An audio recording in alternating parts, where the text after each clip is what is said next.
segundo ciclo de conversaciones en el museo, que el MUMA está orgulloso en hacer.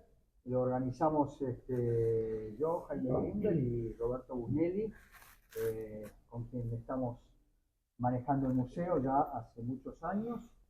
La primera charla fue de Flora Mantiola, que ya está subida en los canales de YouTube. Y esta es la segunda charla que la va a dar el arquitecto Tito Varas, interpelado básicamente por Juan Pablo Negro, que forma parte de nuestro taller de diseño, y por todos nosotros. Somos un grupo. Explicábamos a Tito de que esto es una charla y la idea es una conversación sobre la arquitectura. Agradezco a los profesores que vienen a participar de este ámbito académico, y principalmente quiero agradecer a Javier García Cano, que arma un equipo de filmación desde la AIG, desde la facultad, y para nosotros que esto quede documentado para las generaciones posteriores es muy importante.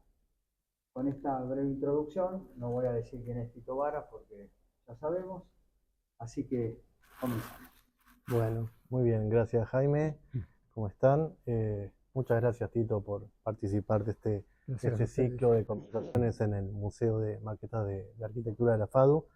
La verdad que es un placer y es un honor tenerte aquí en este espacio que para nosotros también es como muy simbólico, es donde se condensa la producción de la facultad en términos de maquetas, del insumo proyectual o de la herramienta proyectual, digamos, más específica de nuestro hacer y que condensa además la historia de gran parte de la arquitectura del siglo XX y lo que va del XXI. Así que creo que es un ámbito muy propicio para esta charla. Bueno, conocemos tu trayectoria como profesional y también como profesor de esta facultad durante muchas décadas. Yo, bueno, tuve la suerte también de ser tu alumno en el taller de proyecto, y nos parecía una oportunidad también para charlar de ciertos temas que sabemos que te convocan. A mí particularmente también hay algunos que me interesan mucho. Bueno, acá nos ilustran algunas maquetas, Brasil y el plan de Corbusier para Buenos Aires.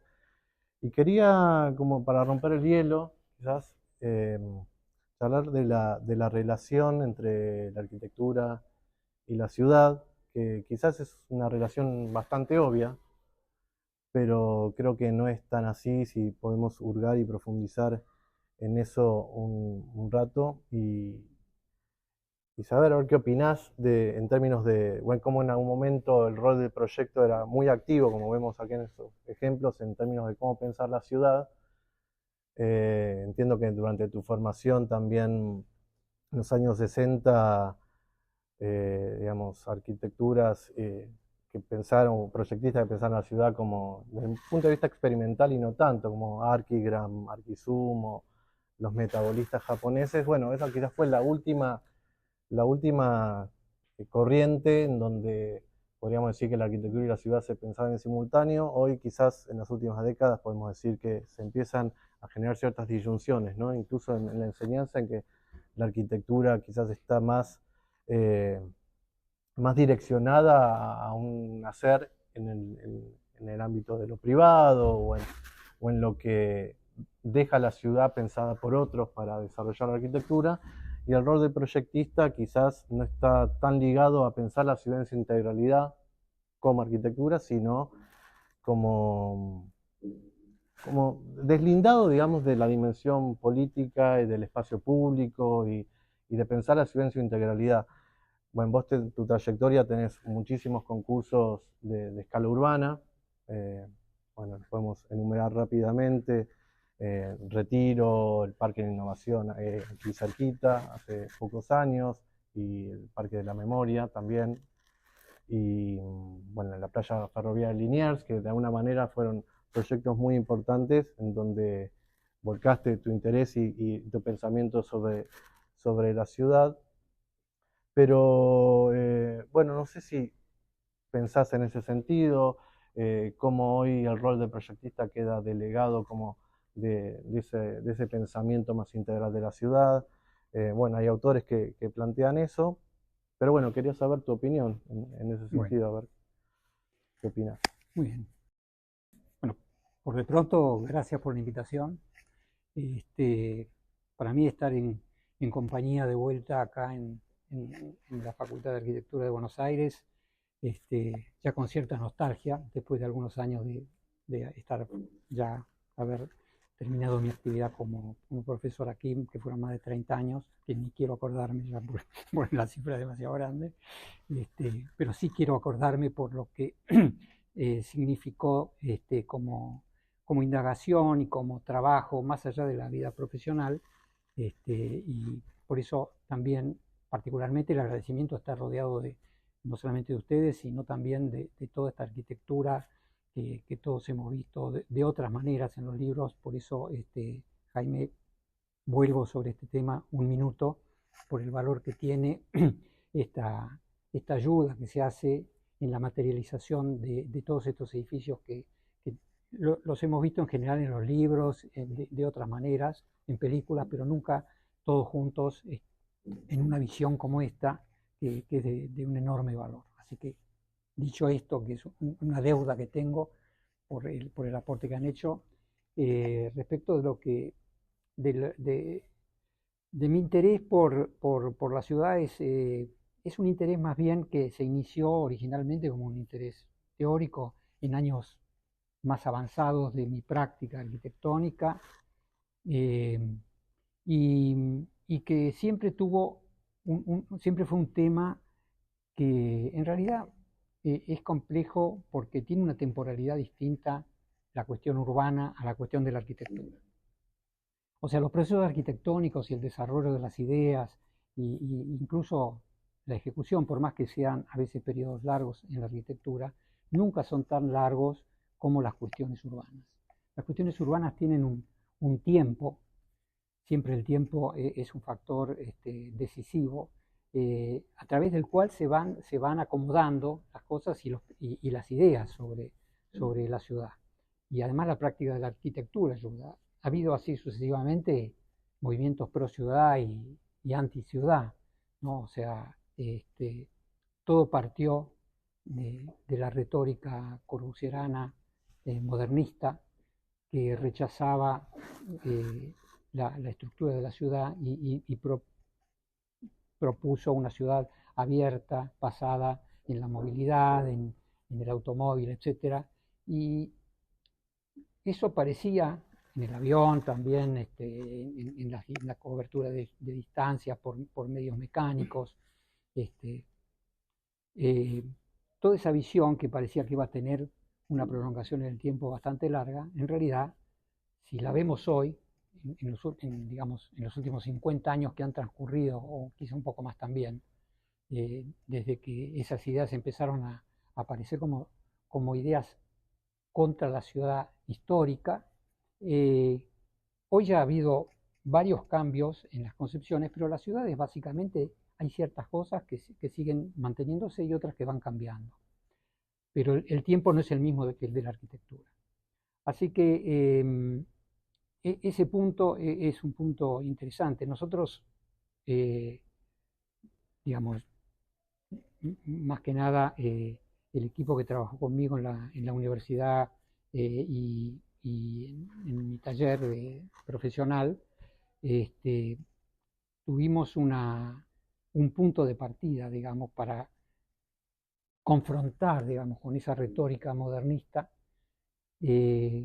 prácticamente a partir de hará unos 20 y pico de años, cuando, incluso un poco menos también, cuando firmamos un convenio entre la UBA, la Facultad de Arquitectura de la Universidad de Harvard, donde estaba Silvetti de decano, y la Universidad de Palermo también, que hizo una contribución.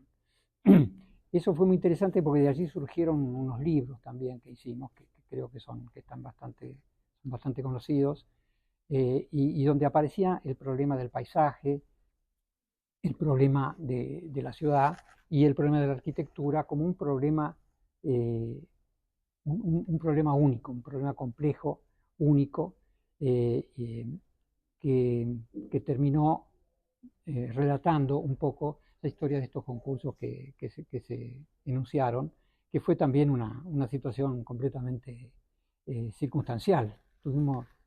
La verdad que tuvimos mucha suerte y ese interés por la ciudad volcado a proyectos específicos, donde cada una de las cosas que aparecían en las cuestiones urbanas se convertían en cuestiones arquitectónicas específicas, se fueron mostrando como proyectos de arquitectura, porque no nos olvidemos que el urbanismo venía como una idea básicamente normativa, no física, no espacial. Iba por otro lado la cuestión de la naturaleza, del paisajismo como una disciplina independiente, y en realidad cuando nosotros empezamos con estos proyectos que salieron como concursos públicos, en realidad todas esas cosas se manifestaban físicamente dentro del mismo espacio. Así que encontrar la expresión de ese conjunto de cosas, incluso recuerdo que quizá uno de los primeros, si no recuerdo mal, fue el concurso de Retiro. El concurso de Retiro, nosotros presentamos al concurso una maqueta, unas fotos de maqueta, porque la maqueta en sí no se podía presentar, pero la foto de la maqueta era una foto de ciudad terminada, construida, con toda la edificación, de manera que allí podía verse cada uno de los objetivos que tenía cada una de estas partes que constituyen los elementos sustanciales de un proyecto urbano. Lo que yo me resistía a llamar paisaje, porque el paisaje y el paisajismo es una disciplina específica de los que lo ejercen, yo lo llamaba más infraestructuras biológicas, para quitarle, digamos, el sesgo de disciplina particular que tiene el paisajismo, más allá del cuidado y el respeto que tenemos por esa disciplina. Por otro lado, el tema del espacio público, la generación del nuevo espacio público. Y por otro lado, una cosa muy importante, que es la obsolescencia, dos cosas más quedaban. Por un lado, la obsolescencia de las infraestructuras. Observábamos en la ciudad de Buenos Aires que empezaba a haber en la malla de la ciudad de Buenos Aires tiene esa particularidad interesante de que es muy acotada respecto es un estado pequeño, en realidad, la ciudad de Buenos Aires. Y tiene acotadas sus áreas de actuación, pero dentro de esas áreas de actuación había manchas, como fueron, por ejemplo, las playas ferroviarias, como fue el puerto de Puerto Madero, que fue el Puerto Madero, fue anterior a Retiro, por supuesto, que fue uno de los primeros. Entonces, esas especies de manchas que quedaban obturadas por años y años. Yo me acuerdo que nosotros queríamos entrar al Puerto Madero, no se podía, era imposible, estaba prohibido, porque había contrabando, había cualquier cosa, menos lo que había que ver. Y después áreas sin tratar, y también había una falta de suelo urbano. Entonces, allí empezaron a surgir ideas que eran más arquitectónicas. Por ejemplo, que el suelo se puede construir suelo. O sea, construir suelo era una especie de idea primaria que significaba la posibilidad de crear una base nueva, un espacio abierto, indeterminado, ni siquiera tratado paisajísticamente, porque todo espacio, toda tierra disponible en realidad generalmente era buscada para hacer un proyecto de paisaje que seguramente estaría bien, pero que en realidad podía tener otras finalidades dentro de un plan general urbano, donde podría haber distintas cosas, paisaje, construcción, edificios, etcétera, etcétera.